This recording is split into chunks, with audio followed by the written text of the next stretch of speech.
Welcome to the Point, where the Mackinac Policy Conference has wrapped. There was a lot of talk about the economy, and our first conversation on that subject was with Governor Gretchen Whitmer. Governor, as we start this conference up here, one of the things that people are going to be talking about, as we do every year, we're talking about the economy. And we've been here at times when Michigan's economy was in really, really bad shape. And you could feel it reflected from the business leaders here. When you look at today's economy, revenues for the state are way up and have been now for a couple of different revenue estimating conferences. That's a good sign. But these CEOs in there will tell you that their prices are up for virtually everything, from raw materials to transportation to labor, if you can find it. Right. What is the state of the economy as you talk to these business leaders? What are you going to be telling? Well, there are a lot of strengths. You know, there are a lot of great things that are happening in the economy. There are a lot of pressure points, and we're all feeling it. You know, individuals are feeling it when they go to the grocery store and gas up their car. These businesses are much the same, right? And so just got done talking with the Mich Auto Group. You know, we know that semiconductor shortage is putting pressure on everywhere in the supply chain, and that's why we're working so hard to make sure that as we lure investment into Michigan, that it is in spaces that actually solve problems and alleviate that burden, like the semiconductor industry.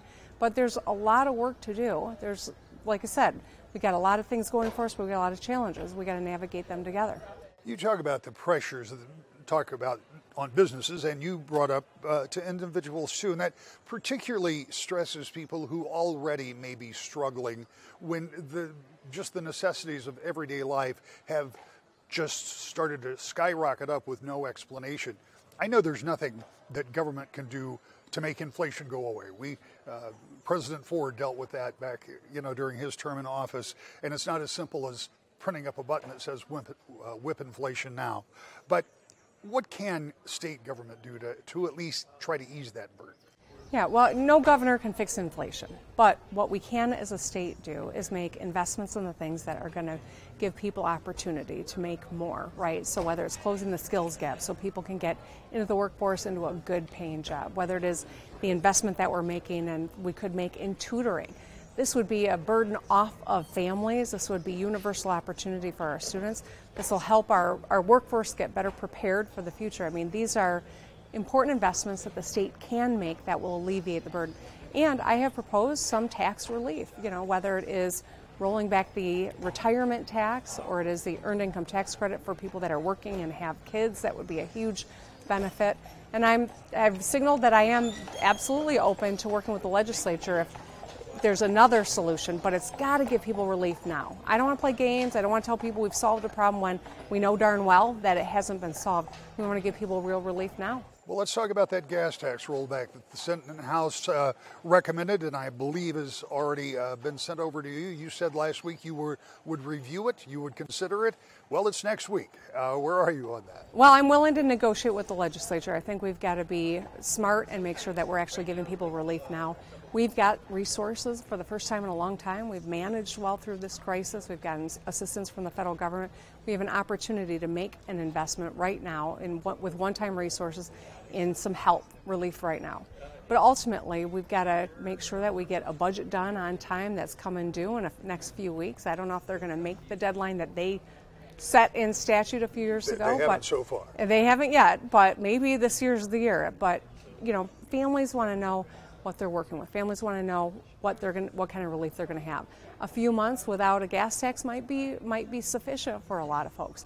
It might not. If you don't have a car, you're riding public transportation. That doesn't give you any additional help, and that's why I'm concerned about making sure that whatever we do is quick and it gives people that are struggling the support they need. Have you had those discussions with the Senate Majority Leader and the Speaker?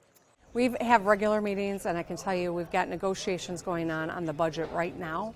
That's happening in Lansing right now. My budget director is having meetings every day, all day with leadership in both the House and Senate, and hopefully we can get that done soon. Let's talk for just a moment. It can't be lost on you that this is an election year, and it was just 4 years ago that election was dominated by a single phrase, and that was fix the damn roads.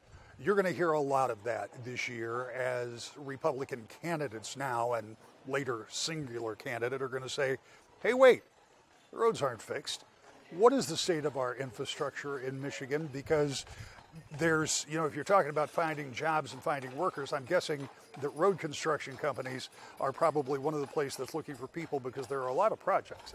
Yeah, I mean, there's a lot of work happening. I hope people like orange because there's orange barrels and orange cones everywhere. You know it because you're on the road. I know it. I see it every single day, and I'm proud to see it. And it's a reminder to slow down and pay attention because there are men and women on the side of the road risking their lives to rebuild our infrastructure. So let's give them the space and safety that they need to be successful.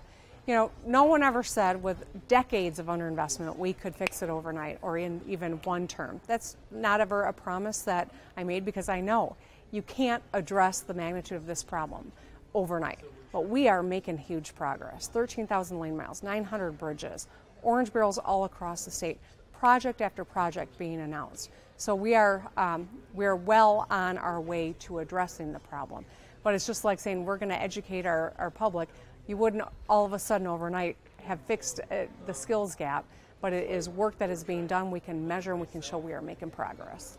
When you think about the additional revenues that can and will be coming from Washington, and when you have the extra revenues here in the state, is the rate of repair, the type of things you're trying to do now, is that sustainable? Because I can look at road construction like painting the Mackinac Bridge. It's always being painted. It never finishes. And road construction is the same thing. It's not like you're going to fix all the roads and then walk away and they stay fixed. That's not the way it works. Right. Do you have the money to keep it up?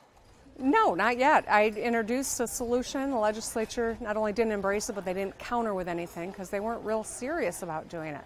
So I moved forward with a bond. We've got resources coming from the federal government, but ultimately, in order to maintain our infrastructure, we are going to have a long-term solution that helps at the local level, which is totally under address, and helps at the state level. And it's got to transcend as we see this mobility sector switching from, ICE to EVs.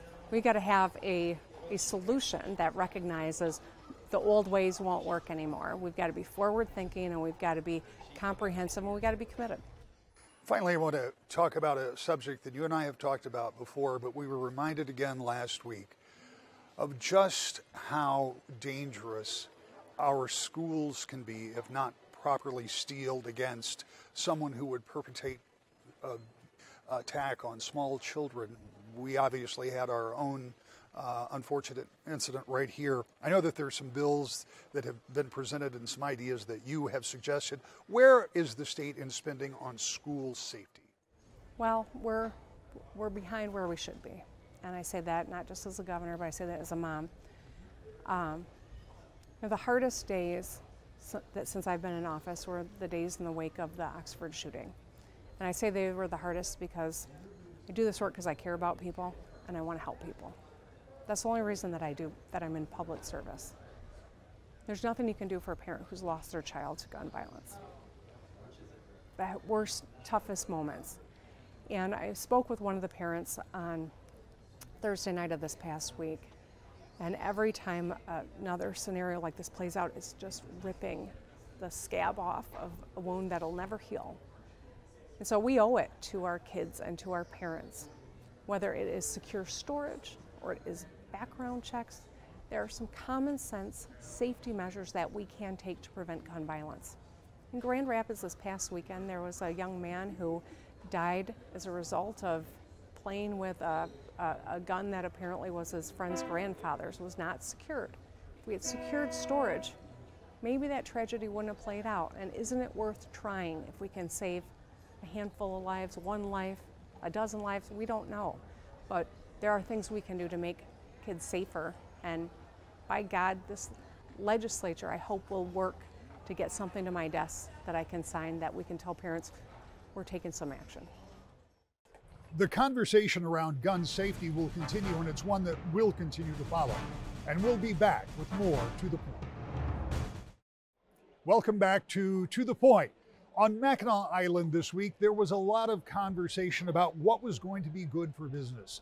Former Lieutenant Governor turned head of the Michigan Small Business Administration, Brian Cowley, talked more about that.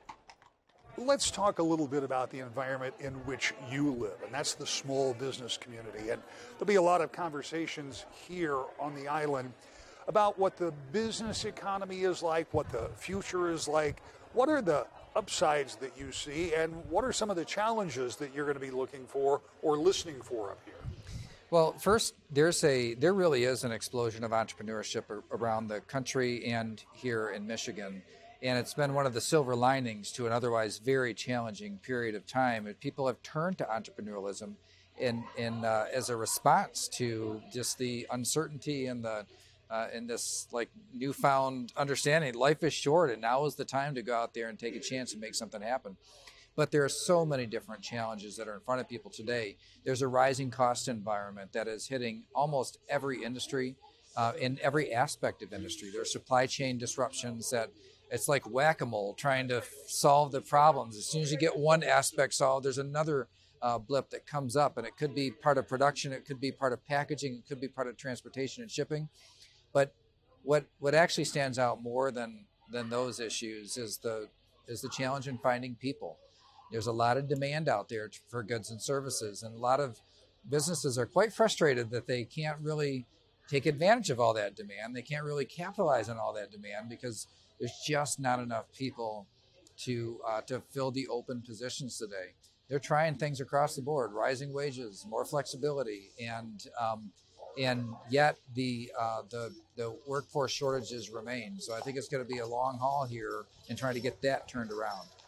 One of the things that I have heard from a number of people who have talked about looking for new employees is that there's kind of a paradigm shift, and a business kind of has to meet that employee where they are. Rather than finding the perfect fit, they need to find somebody that they can make the perfect fit. How much more difficult is it for small businesses to find people and potentially to have to give them more training than they would have in the past? Small businesses have often been training grounds for employees that go off and do, amazing things, either in small business or with bigger businesses later on. So playing the role of being a coach and giving somebody their first real shot and training them up is not something new. What's challenging today is that just the pool of people to draw from continues to get smaller. Our demographics are working against us with the overall, the average age of our population, the workforce participation rate has got smaller businesses involved in looking for employees in places that they might not have looked for before, and starting earlier, hiring people and paying a lot more for people that really are coming in unqualified, but saying we're gonna skill you up, we're gonna make the investments in helping you to get to that place. And a lot of small business owners before, the problem was can't find enough people to fill that have the qualifications to fill the positions. Now, the attitude is just find me somebody who wants to work and will show up on time and pass a drug test, and they'll take care of the rest. So it really is a different type of an attitude toward finding people. It's about those who want to work, and if you got somebody who wants to work, the businesses are willing to invest the time and resources in bringing that person's skills up. We know the challenges that exist. What we don't know are the ones that may pop up in the future. But given what we know, where we've been, and what you see, what does the future look like out there for business, small businesses, but in general? I mean, from your position as Lieutenant Governor previously, you had a good view of the businesses in the state and what those growth potentials were, depending on what the environment was. So kind of where are we from your perspective? Yeah, the smaller businesses don't have a lot of pricing power as buyers or sellers. So when you have high cost times, inflationary times, small businesses get squeezed on both sides, and so their margins get smaller, and so survivability gets more difficult. Now, inflation eventually will work itself out. While the Federal Reserve was slow to act, they are now taking actions that are likely to get inflation under control over the next year or so. The demographic challenges and finding enough people to fill positions, there is no reason to believe that will get any better anytime soon. So we have to do more with what the population that we have, which means we need workforce or labor force participation rates to be increased. Right now, they're below 60% in Michigan. For us to be a top performing state, they need to be more like 70% labor force participation rate.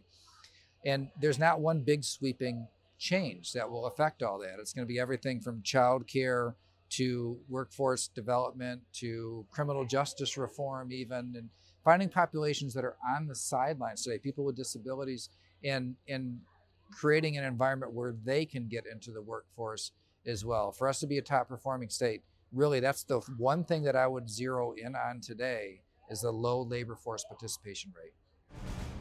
We're back with more To The Point.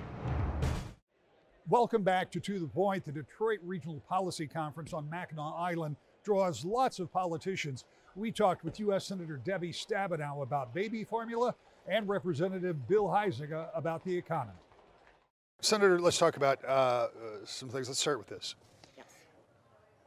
One of the things that I can't imagine, my kids are well past that age now, but having a newborn who needs formula and not being able to get it. And I think about all of those parents that have been and are going through that. You've recently completed some work on some baby formula issues. How can that help? Well, first of all, I mean, I can't imagine it when I think about my son and daughter, if they were little, or my grandkids. It's horrifying. And so several things have come together. I mean, we had supply chain breakdowns on some of what's needed in formula, but frankly, during COVID in 2020, the normal inspections of the plants, which have to be so safe, there's such high standards, it's baby formula, they didn't happen in 2020. And we have a plant, unfortunately, in southern Michigan that was not inspected and then very slow to be transparent about what was going on. They make 20% of all the baby formula for the country. And one thing led to another, and it wasn't even found to be a problem until the end of January. The plant gets shut down, and then they are very slow now to get it cleaned up and get it back online. So in the meantime, we have half the baby formula in the country goes to poor moms and babies under WIC.